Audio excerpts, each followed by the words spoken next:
এই মেয়ে, কি করছো? মন্দিরে প্রবেশ করো না। দেখছো না তুমি এখন অশুদ্ধ? এই অবস্থায় মন্দিরে প্রবেশ করতে নেই। আমাকে একটু জল দেবেন?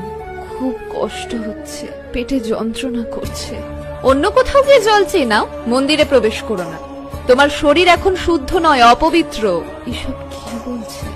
যেই সতীচ্ছেদ হতে সমস্ত বিশ্ব সংসার সৃষ্টি, যেই অঙ্গ প্রত্যেক নারীর গর্ব হওয়া উচিত, যে ঋতুস্রাব একটি মেয়ের মাতৃত্বের স্বাদ পাওয়াকে চিহ্নিত করে, তা কি করে অপবিত্র অসুচি হতে পারে? তর্ক করো না, মন্দির পরিত্যাগ করো এই মুহূর্তে। তাহলে তো এই মন্দিরে যেই দেবী মায়ের প্রতিষ্ঠান, তিনিও অপবিত্র।